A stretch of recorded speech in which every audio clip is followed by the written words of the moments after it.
예수님은 30살 때부터 3년 동안 복음을 증거하시고 십자가에 못 박혀 죽으셨습니다. 예수님이 공생의 기간 동안에 주로 활동했던 사역의 분야가 말씀을 전하시는 것, 그리고 귀신을 쫓아내시는 것, 그리고 병을 고치시는 것이었습니다. 여러분, 당시 유대인들은 로마에 점령당한 식민지 사람들로 살고 있었습니다. 식민지 사람들이라면 점령한 나라에 가장 크게 무엇을 빼앗깁니까? 돈을 빼앗깁니다. 그래서 세금을 굉장히 많이 착취당하게 됩니다. 우리나라가 그런 불행을 겪었던 때도 마찬가지 일이 일어났었죠. 뿐만 아니라 노동력을 착취당하게 됩니다. 그래서 부역에 종사하게 되지요. 그 상황은요, 유대인들에게는 대단한 종교적 혼란을 일으키는 사건입니다. 왜냐하면 구약 창세기부터 보세요. 이 온 우주와 세상을, 이 지구를 누가 만드셨습니까? 하나님께서 만드셨습니다. 그리고 그 하나님을 섬기는 종교, 우리는 유대교라고 하지만 그들은 그 종교를 가지고 있었습니다. 여러분, 그러니 온 천하 만국의 주인인 신을 유대인들이 섬기고 있었던 겁니다.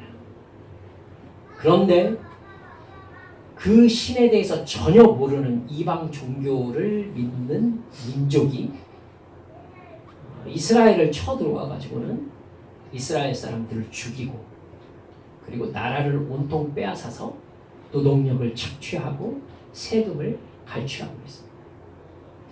그러면 유대인들에게는 어떤 느낌이 들겠어요? 과연 이스라엘의 하나님이라는 신은 살아계시냐? 정말 하나님이 우리의 하나님이 맞으신가? 아니, 바벨론의 신, 지금은 로마의 신이 여호와보다 강하신가? 여호와는 천하만국의 주인이 아니신가? 엄청난 신론의 혼란이 일어나는 것입니다. 여러분, 그런 상황이라면 유대인들에게 두 가지 태도가 나타나게 되겠지요. 아니다, 여호와 하나님은 우리의 하나님이시다. 온 천하만국의 주인이신 신이시다. 틀림없이 유대를 회복시키시고, 그리고 다윗의 영광을 다시 회복시켜 주실 것이다. 이 기대를 하고 있는 사람들이 있기 마련이겠죠. 그 사람들이 세례 요한이 이스라엘에 나타나기 전까지 훈련받았던 공동체, 대표적으로 에센파라는 그러한 집단들이었습니다. 아마도 이스라엘의 국보 1호인 사해사본, 그 사해사본을 아마 쿰란 공동체와 함께 있으면서 그들이 작성하지 않았을까 추정되고 있습니다.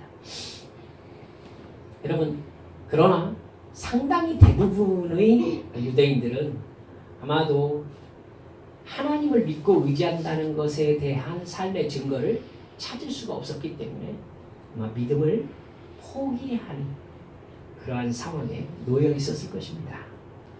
여러분, 눈앞에 보이는 현실은요, 로마가 대단히 강력하게 군사력을 행사하고 있었던 때였습니다. 예수님이 태어났을 때가 로마의 초대 황제 아우구스투스 옥타비아누스가 다스리고 있었을 때였습니다. 이미 시저로부터 나라가 물려받아져 있었기 때문에 시저는 이미 지중해 지역을 완전히 장악한 상태로 로마 황제에 오르려고 했었거든요. 여러분, 옥타비아누스가 물려받은 로마는 이미 아주 강력한 제국이었습니다. 뿐만 아니라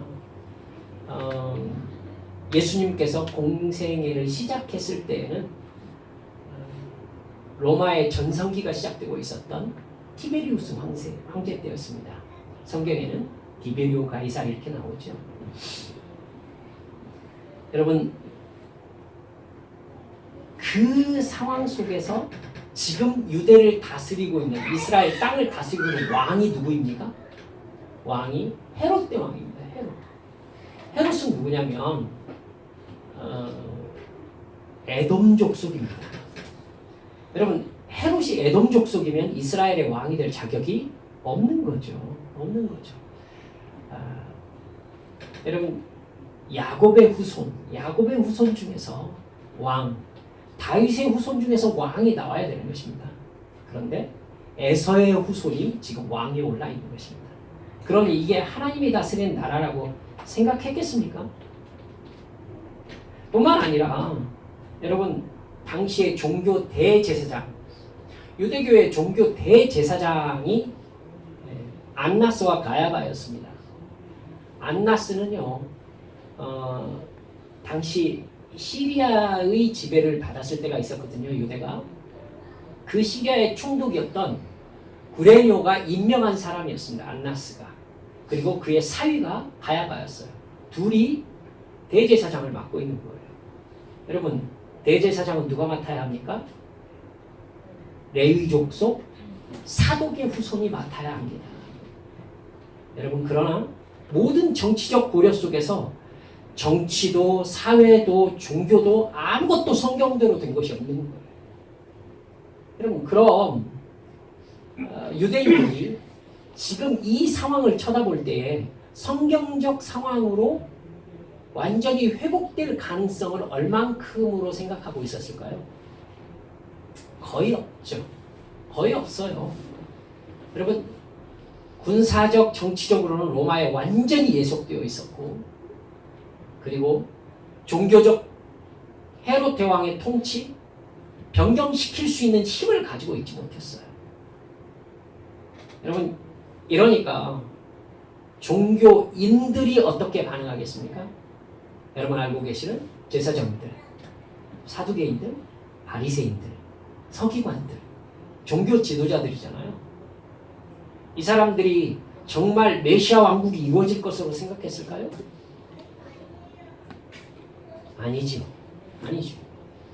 그러니까 이 사람들에게 하나님이 살아계신 신으로 다스린다라는 개념이 아니라 이제 제사, 유월절, 초막절, 수장절, 여타의 제사들이 마치 우리가 설날, 추석 지내는 것 같은 그냥 민족 절기가 되어버린 거죠.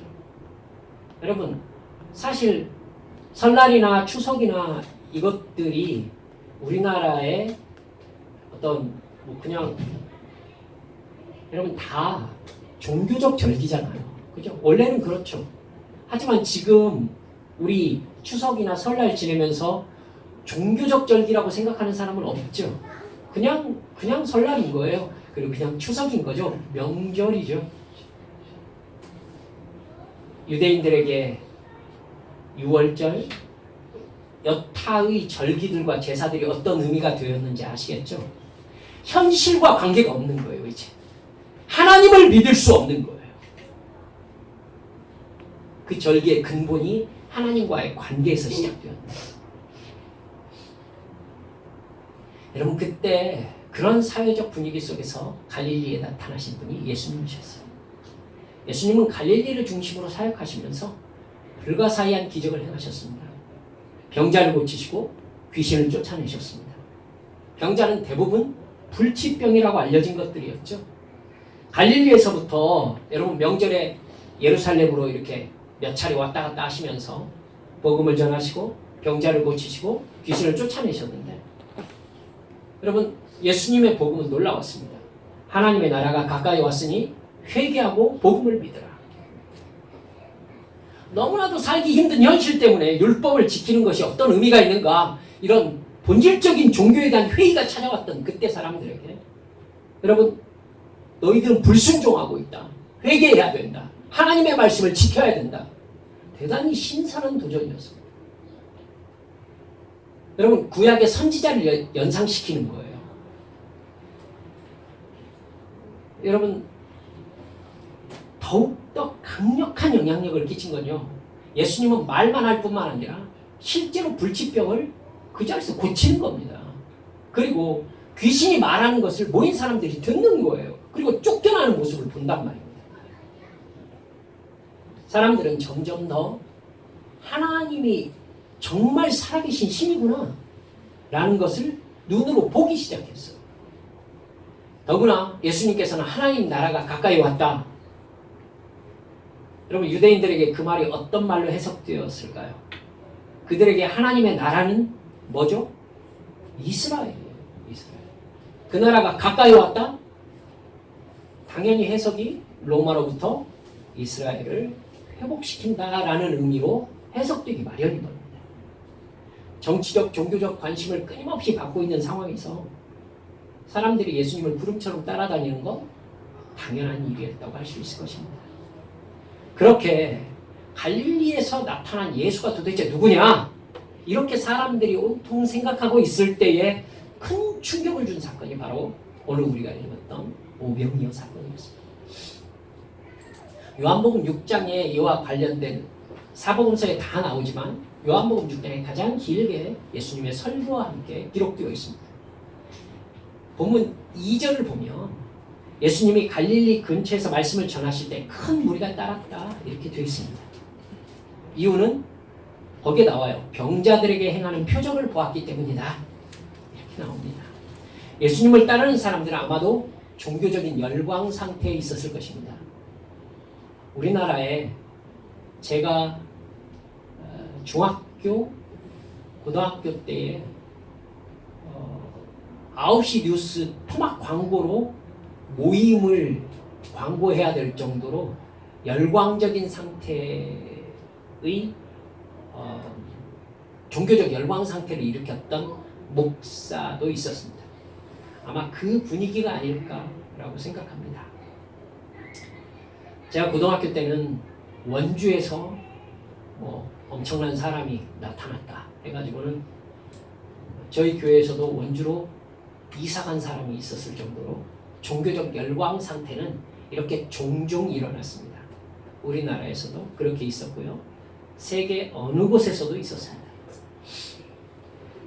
아마 예수님은 당시 이스라엘 땅에서 제일 주목을 끄는 사람이었을 것입니다. 여러분, 예수님을 어떻게 따르느냐면 끼니를 챙겨 먹기도 쉽지 않은 그때에 도시락을 싸가지고 다니면서 예수님을 따라다녔던 거예요. 예수님이 그들을 보면서 배가 고플 때가 되었는데 먹을 것을 줘야 되겠다라는 생각을 하신 겁니다. 모인 사람들의 숫자는 여러분 장정만 5,000명이다 라고 기록되어 있습니다. 장정만 5,000명이다. 여러분, 그러면 여인과 노인과 아이까지 합하면 10,000명을 예상해도 되지 않을까라는 생각이 저는 듭니다. 그 사람들한테 여러분 빵을 조금씩만 떼어주어서 허기만 면하게 하는데 빌립이 200데나리온이 모자랍니다. 이렇게 얘기했잖아요. 여러분, 200데나리온을 제가 지금의 최저 시급으로 해서 8,590원으로 8시간 일하는 최저 시급으로 계산해 보니까 1,374만 4천 원이더라고요. 엄청난 사람들이 모인 겁니다. 그런데 예수님은 어린아이의 도시락이었던 물고기 2마리와 보리빵 5개로 그 모든 사람을 먹이셨습니다. 조금씩 받게 할지라도 그만큼 든다라고 얘기했는데 11절 12절을 보니까 원하는 대로 주셨다 이렇게 나옵니다. 원하는 대로 주셨어요. 그리고 배불리 먹었다 이렇게 나옵니다. 예수님께서는 남은 부스러기를 모두 모아라 라고 말씀하셨고요. 12광주리에 가득 찼다 이렇게 이야기하고 있습니다. 절대로 있을 수가 없는 사건이죠. 12광주리가 상징하는 의미를 여러분 아시겠죠? 이스라엘의 12지파를 상징하는 이야기. 1만 명 정도의 인원이 먹고 그것도 배불리 먹고 12광주리가 남았습니다. 거기 모인 사람들이 무슨 생각을 했을까요? 12광주리가 남은 모습을 보면서 이스라엘을 로마로부터 구원하고 가난에 찌든 유대인의 삶을 구원할 사람이 바로 예수다 라고 확신할 만한 사건인 거죠. 14절을 보면요, 모였던 사람들이 예수야말로 선지자들이 우리들을 구원할 메시아라고 예언한 바로 그 사람이다 이렇게 모두 다 생각했어요. 15절을 보면요. 그들이 그 자리에서 예수님을 잡아서 왕으로 삼으려 했다. 이렇게 기록되어 있습니다. 예수님은요. 급하게 제자들을 갈릴리 저편으로 배 타고 보내셨고요. 당신은 산으로 거의 도망치다시피 하고 빠져나가십니다. 마태복음 15장 32절에부터 보면요. 예수님은 이 비슷한 상황을 한 번 더 겪습니다. 예수님을 따라다닌 사람들이 사흘째 집에 가지 않는 열광적인 상태였었어요. 사흘째 집에 가지 않는 겁니다. 도시락이든 먹을 것이든 다 떨어졌죠. 그러자 예수님은요. 똑같이 보리빵 7개와 작은 생선 2~3마리를 제자들에게 나눠주게 하셨습니다. 다 배부르게 먹고 남은 조각이 7광줄이었습니다. 여기에 쓰인 광줄이라는 말이 여러분 사도 바울이 복음을 전하다가 성 바깥으로 광주리 타고 내려간 적이 있었죠. 그 광주리에 쓰인 단어와 똑같은 단어입니다. 바구니 정도가 아닌 거예요. 사람이 들어갈 만큼 큰 광주리인 거죠. 그게 7광주리가 남았습니다. 여자와 어린이 외에 4,000명이었습니다. 이런 사건은요. 유대인이 그토록 기다리던 메시아가 예수님이라는 확실한 증거였습니다. 유대인들은 이런 종류의 기적을 이미 읽었어요. 선지 역사서에서 나오죠. 열왕기하 4장을 보면 이렇게 나옵니다. 엘리사가 보리빵 20개라고 자루에 담은 채소가 있는데 여러분 제자들 100명이 모여 있었어요. 이걸 우리가 어떻게 나눌 수 있겠습니까? 이렇게 얘기했었는데 엘리사가 나누어 주어라 먹고 남으리라고 하나님이 하셨느니라. 그래서 나눠줘요. 그런데 정말 먹고 남게 됩니다. 여러분 근데 지금 100명이에요? 100명이 아니에요. 여러분 장정만 4,000명이고 장정만 5,000명인 거예요. 예수님에게 완전히 열광적으로 빠질 수밖에 없겠죠. 예수님이 행하시는 능력은 하나님이 주신 능력이라고밖에 생각할 수 없어요. 오병이어를 경험한 갈릴리 사람들은요. 다음날 갈릴리를 수색을 해서 예수님을 찾습니다. 그래서 건너편 가버나움까지 뒤집니다. 그래서 예수님을 가버나움에서 찾아내요. 예수님을 만난 사람들이 예수님에게 이겁니다. 언제 여기 오셨습니까? 너무나 좋은 거예요. 지금 예수님을 찾아내서.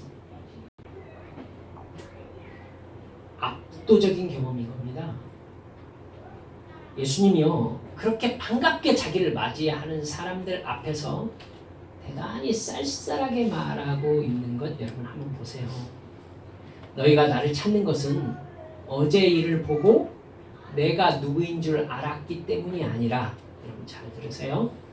내가 누구인 줄 알았기 때문이 아니라 너희가 배불렀기 때문이구나 이렇게 말씀하세요. 그래서 여러분 요한복음에서는요. 예수님의 기적, 이적 여기에다가 반드시 줄을 달아가지고 표적 이렇게 얘기하고 있어요. 표적이라는 말은요. 영어로 sign이라는 말하고 똑같아요. 제가 sign한 것은 저를 대표하는 거죠. 제가 누구인지를 나타내는 흔적이잖아요. 그렇죠. 그러니까 sign. 예수님은 그러니까 당신께서 오병이어의 기적을 행하신 그것을 보고 사람들이 예수님이 어떤 분이신가를 알기를 원했어요. 그런데 예수님이 지금 뭐라고 하세요? 너희들이 내 사인을 본 게 아니라 너희들이 배불렀기 때문에 나를 찾아왔구나. 이렇게 얘기하신 거예요. 그리고는 썩어 없어질 이 세상의 양식을 얻으려고 일하지 말고 영생에 이르도록 남아있을 양식을 얻으려고 일해라. 이렇게 말씀하십니다. 즉 너희들이 나에게서 얻고 싶어하는 것은 즉 너희들이 먹고 배부른 것은 썩어질 양식이다. 이 세상의 것들이다. 나는 그것을 너희에게 주려고 어제와 같은 기적을 행한 게 아니다. 근데 여러분 유대인들의 입장에서는요. 그 차이를 알 수가 없어요. 아니 당신이 우리를 구원할 구원자라는 걸 내가 알겠어요. 그래서 우리가 찾아왔잖아요. 그것은 빵을 준 것과 같은 것 아닙니까? 우리들의 삶의 어려움과 배고픔을 해결해 줄 수 있는 존재가 메시아 아닙니까? 구분이 안 가는 거예요. 예수님을 찾아왔던 유대인들은. 우리 조상들은 광야 생활하면서 매일 만나를 먹었습니다. 당신이 우리에게 어제 주신 게 그런 종류의 것이 아닙니까? 당신이 우리에게 그런 능력을 행해 줄 수 있다는 것을 우리는 믿습니다. 틀립니까, 여러분? 그러자 예수님께서 이 부분에 대해서 집중적으로 그 다음부터 설교 말씀을 하고 계세요. 여러분, 이 말씀을 잘 알아들으셔야 합니다. 오병이어의 기적을 우리는 언제나 예수님을 찾아왔던 유대인의 입장에서 우리는 들어왔어요. 예수님께서 그 기적에 대해서 해석하시는 말씀을 우리는 좀처럼 들어볼 수가 없었어요. 유대인들에게 너희들이 오해하고 있다라고 예수님께서 말씀하시고 계시기 때문인 거예요. 근데 우리는 그게 오해가 아니라 우리가 바라는 것이었기 때문에 예수님의 그 다음 말을 안 들으려고 해요. 예수님은요, 예수님을 찾아오는 사람들이 정말 답답해할 말을요, 33절에 하고 계세요. 내가 바로 생명의 빵이다. 여러분, 제가 떡이라고 안 하는 것을 여러분 이해하시죠? 여러분, 원래 빵이에요. 우리나라 말로 번역되면서 떡이라고 하는데 떡을 주식으로 삼는 사람이 어디가 있어요? 우리나라는 밥이고 그 나라는 빵이죠. 여러분, 그냥 빵으로 하겠습니다. 여러분, 내가 바로 생명의 떡이다. 생명의 빵이다. 내가 바로 밥이다. 예수님 이래 말씀하신 거예요. 그리고는 오늘 본문 38절, 39절 말씀을 하시는 거예요. 나는 하나님이 하늘에서 보낸 사람이다. 나를 보내신 하나님의 뜻은, 여러분, 하나님의 뜻, 우리가 그토록 궁금해하는 하나님의 뜻은 내게 주신 사람을 내가 한 사람도 잃어버리지 않고 마지막 날에 모두 살리는 것이다. 이게 하나님의 뜻이라고 말씀하시는 거예요. 그리고 40절에서 아들을 보고 그를 믿는 사람은 누구든지 영생을 얻게 하는 것이 내 아버지의 뜻이다. 이렇게 말씀하세요. 그리고는 마지막 날에 내가 그들을 다시 살릴 것이다. 여러분, 특별히요, 마지막 날에 다시 살린다는 말씀을요, 예수님께서 이 짧은 설교 말씀에서요, 39절, 40절, 44절, 54절에서 계속 반복하고 있어요. 내가 그들을 마지막 날에 다시 살릴 것이다. 그리고 어제 빵을 먹었던 사람들에게 다시 35절, 48절, 51절, 58절 여기에서 계속 반복해서 뭐라고 하느냐면 내가 생명의 빵이다. 내가 생명의 떡이다. 계속 반복하고 계세요. 예수님께서 지금 뭘 말씀하고 계신 거예요? 너희들이 지금 오해하고 있다. 너희들은 어제 먹었던 빵을 지금 나에게 달라고 찾아온 거다. 나는 그걸 주는 사람이 아니다. 내가 생명의 빵이라니까. 여러분, 53절은요, 예수님께서 무서운 얘기를 하고 계세요. 너희가 내 살을 먹지 아니하고 또 내 피를 마시지 아니하면 너희 속에는 생명이 없다. 이건 무서운 말이죠. 그 사람들이 머릿속에 무엇을 상상했을지 여러분 이해하실 수 있을 겁니다. 이 정도면 머리를 쥐어 뜯어야 되는 말씀이 되는 것이죠. 지금 우리들한테 자기한테 달려들어서 자기를 뜯어먹으라는 뜻인가? 이렇게 알아들은 거죠. 예수님은요, 그렇게 말씀하는 걸 못 알아듣는 걸 알고 계셨어요. 심지어 제자들이요, 60절 보니까 이 말씀은 어렵도다. 누가 알아들을 수 있는가? 이렇게 얘기하고 있는 걸 볼 수 있습니다. 여러분, 어렵습니까? 여러분, 알아들을 수 없어요? 이 말씀을 증거하지 않으니까 못 알아듣는 거지. 아니, 듣기 싫으니까. 예수님은 분명히 63절에서 이렇게 결론을 내리시고 있습니다. 생명을 주는 것은 영이다. 육은 아무데도 소용이 없다. 내가 너희에게 한 말이 영이요 생명이다. 예수님은 오병이어 사건을 통해서 자기가 하나님께서 보내신 메시아라는 증거를 보여주신 겁니다. 그러나 그 사건은 앞으로도 보이는 세상의 육의 필요를 채워주겠다는 뜻이 아니에요. 예수님은 로마로부터 이스라엘을 회복하는 것에 관심이 없으십니다. 분명히 예수님이 메시아셨지만 이스라엘 땅은 그 후로도 이스라엘 나라로 회복된 적이 없습니다. 없어요.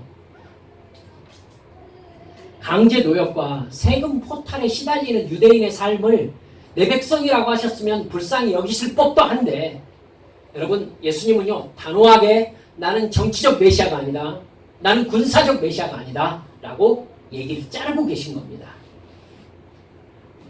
그리고 예수님께서 뭐라고 하세요? 나는 너에게 영생을 준다. 영생을 준다.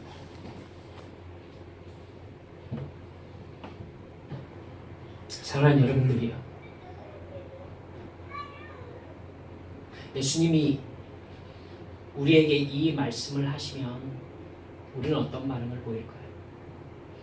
나는 너희에게 영생을 준다. 난 너희들이 이 세상에서 돈을 많이 벌고 권력을 가지고 네가 원하는 명예를 가지고서 이 세상에서 다른 사람이 부러워하는 삶을 살게 하는데 관심이 없다. 근데 너희들은 그걸 얻으려고 나에게 온다. 나는 영생을 줄 것이고 나를 믿는 자의 마지막 날에 내가 그를 다시 살리리라. 근데 예수님을 따라왔던, 예수님을 찾아냈던 이 사람들은 예수님이 주겠다는 것을 받고 싶지가 않았어요. 예수님이 너희들이 나를 찾아온 것은 이것 때문에 찾아왔구나. 예, 그것 때문에 찾아왔어요. 그걸 받고 싶었어요. 근데 예수님은 그들에게 노 하신 겁니다. 여러분, 틀림없이 예수님이 오늘날에 한국 땅에 오셨어도 우리가 늙어서 죽든 병들어 죽든 사고로 죽든 결국 죽어서 없어지는 육체의 욕망은 채우는 게 아니라 비우는 거라고 말씀하실 거예요. 육은 무익하다는 말씀이 그 뜻입니다. 육은 무익하다고 하셨잖아요. 주님이 분명히 예수님의 말씀으로. 여러분, 그 사람들을 아마 다 알아듣지 못했을 거예요. 예수님이 십자가에서 인간들을 대신해서 대속의 죽음을 죽으시면서 찍히신 살과 피, 이것의 의미를 지금 오병이어의 기적 해석하시면서 지금 말씀하신 거거든요. 누가 알아들었겠어요? 내 살을 먹어야 한다, 내 피를 마셔야 된다. 하지만 적어도 우리는 알아들어야 되지 않습니까? 그렇죠? 우리는 알아들어야죠. 예수님을 믿는 사람, 거듭난 사람은 영원한 생명을 얻게 하시는 것이 예수님께서 이 땅에 오신 목적이에요. 예수님의 말씀을 들은 이 갈릴리 지방의 사람들 어떻게 반응합니까? 66절 보세요. 그때부터 그의 제자 중에서 많은 사람이 떠나가고 그와 함께 다니지 아니하더라. 그렇죠? 여러분, 예수님에게 받고 싶은 것을 예수님께서 노 하시니까 그럼 따라다닐 이유가 사라진 거죠. 따라다니지 않았다. 여러분, 많이 들으셨겠지만 그 뒤에 예수님께서 12제자에게도 말씀하시잖아요. 너희도 가려느냐? 너희도 가려느냐? 베드로가 멋진 고백을 하죠. 생명의 말씀이 당신께 있는데 우리가 뒤로 가겠습니까? 우리 베드로 같은 마음으로 주님을 따르고 있나요? 점검해 봅시다. 오늘날 한국교회 다니는 사람들은 왜 교회를 다닐까요? 아니, 나는 왜 교회에 올까요? 혹시 오병이어의 기적을 맛본 사람들이 다음날 예수님을 갈릴리 온통 샅샅이 뒤져서 예수님을 찾아내는 그 마음 아닐까요? 내가 바라는 것을 주시는 하나님을 기대하면서 교회 다니는 거 아닐까요? 내 생활의 필요를 채워주고 소원을 들어주는 역할을 하는 신을 찾아내고 싶은 마음 아닐까요? 최소한 나를 건강하게 해주고 어려운 고통과 고난을 당하지 않게 해달라는 기대 속에서 교회 다니는 거 아닐까요? 근데 예수님은요, 그런 기대를 거절하고 계십니다. 거절. 예수님의 방향성은 분명했습니다. 자신은 영생을 주시기 위해서 오셨다는 것입니다. 정말 중요한 것은 영원한 생명이라는 것입니다. 육은 무익하다는 것입니다. 하지만 대부분의 한국교회 교인들은 예배와 기도를 통해서 자기들의 필요, 육적 필요를 열정적으로 강구합니다. 예수님을 찾아왔던 사람들과 똑같습니다. 그들에게 노라고 하신 예수님은 분명히 우리들에게도 노라고 하실 것입니다. 이게 비극입니다. 그러면 어떻게 반응해야 되는 것일까요? 갈릴리 사람들처럼 반응하는 게 사실은 맞죠. 그 뒤로부터 예수님을 따라다니지 않으면 되는 겁니다. 않으면 되는 거예요. 그런데 왜 한국교회 교인들은 노라고 하는데도 그 기도를 계속하면서 교회를 계속 다니는 걸까요? 왜 떠나가지 않을까요?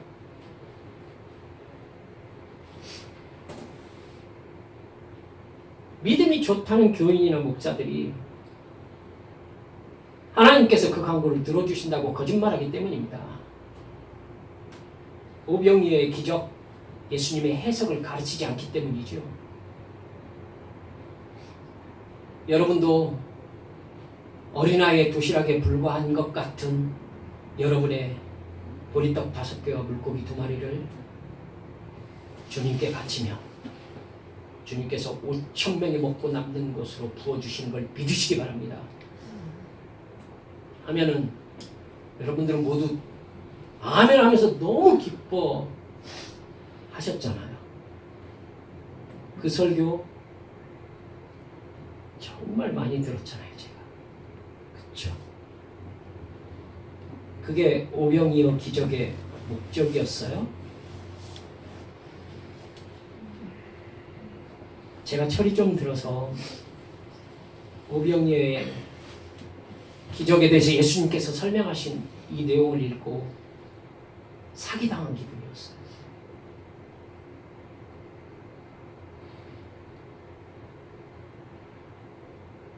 여러분, 그 결과 한국 기독교는 생명의 종교가 아니라 복을 구하는 일반 종교가 되고 말았어요. 어떤 교회도 아니 이렇게 말하겠습니다. 제가 다녔던 어떤 교회도 심지어 제가 근무했던 어떤 교회도 예수님이 그렇게도 강조했던 영생과 구원의 중요성을 강조하지 않았습니다. 하나님 아버지의 뜻은 내가 대속의 죽음과 부활의 소망을 믿음으로 구원받는 겁니다. 그래서 예수님이 마지막 날에 나를 다시 살리시는 것이 가장 중요합니다. 기독교의 핵심입니다. 이게 기독교예요. 그런데 구원받았다는 우리들조차 주께서 나를 위하여 대속의 피를 흘리시고 부활의 소망을 주신 그것에 진정으로 감사하지 않습니다. 주님께 기도할 때에 저에게 무엇을 기도해야 되느냐고 묻는 성도들 정말 반갑습니다. 그거조차 묻지 않는 기도 제목을 가진 분들이 너무나 많기 때문에 여러분 무엇을 여러분 기도해야 되겠습니까? 삶의 필요? 구해야 되죠. 하나님 그거 안 주신다고 하셨습니까? 굶주리고 있으니까 오병이어의 기적을 통해서도 먹이시잖아요. 먹이세요. 하지만 먹는 게 목적이어야 합니까? 그건 아니죠.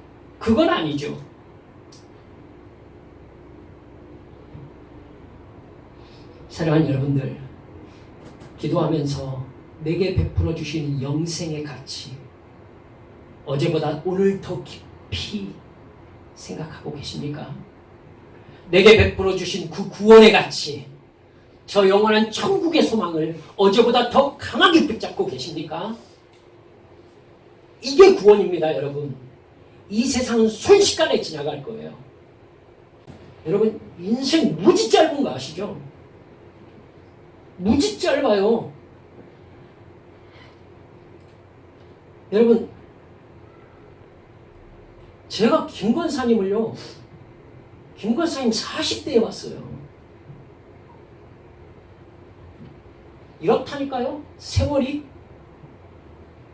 엄청 빨라요. 그리고 주님께서 말씀하신 대로 이 무익한 세상 다 놓고 갈 거예요. 놓고 갈 거예요. 구원에 붙잡혀 살지 않을 거예요. 이 세상의 필요와 이 세상의 자랑과 이 세상 즐거움을 어떻게든 더 누려보려고 하나님 이것도 주시고 저것도 주시고 돈도 좀 주시고 좀 편안하게 해주시고 건강하게 해주세요. 왜? 그게 복 아닌가요? 이렇게 살 거냐고요.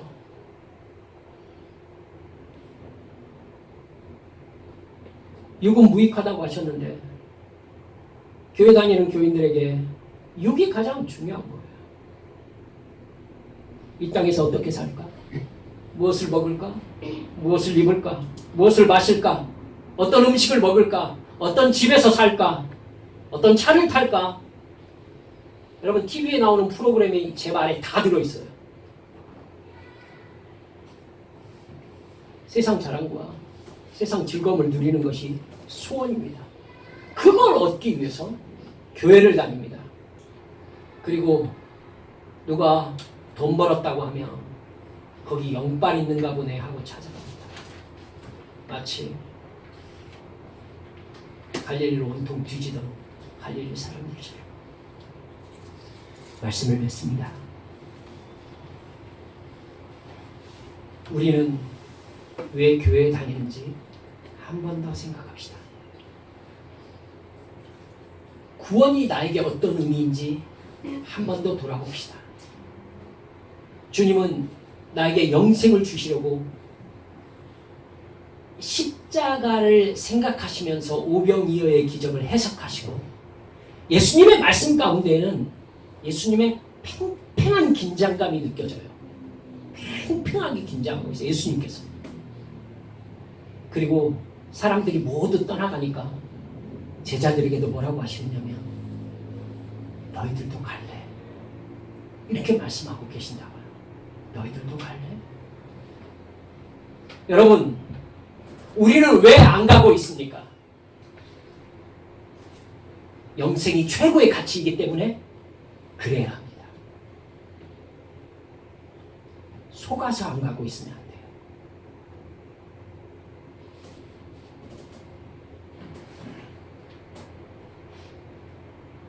간절히 우리 구원의 기쁨을 간구합시다. 그리고 세상의 환경과 조건이 흔들 수 없는 믿음의 확신과 천국의 소망으로 채워달라고. 성령 충만함으로 나를 붙잡아 주시라고. 세상 자랑, 세상 즐거움을 욕망하는 마음으로 달려가는 내 마음을 십자가에 꽁꽁 묶어주시라고. 우리 주 앞에 늘 간구하며 깨어 계시는 우리 믿음의 성도들이 모두 되시기를 주님의 이름으로 축원합니다. 시간 함께 기도합시다. 여러분, 우리 주님 앞에 있어요. 우리가 어이없게도 주님의 십자가 앞에서, 그 피 흘리신 십자가 앞에서 저 힘들어요. 주님 저 좀 위로해 주세요. 이렇게 얘기하는 사람이 있고요. 주님 급해요. 천만 원만 어떻게 좀 해주세요. 이렇게 얘기하는 사람도 많아요. 사랑하는 여러분들, 어떤 마음으로 여기 계세요? 주여 내게 그 구원의 기쁨을 회복시켜 주시고 저 영원한 생명을 향한 나의 소망을 새롭게 해 주옵소서. 이 시간 주님 앞에 모두 소리내어 함께 통성으로 기도하시겠습니다. 기도합니다. 아버지 하나님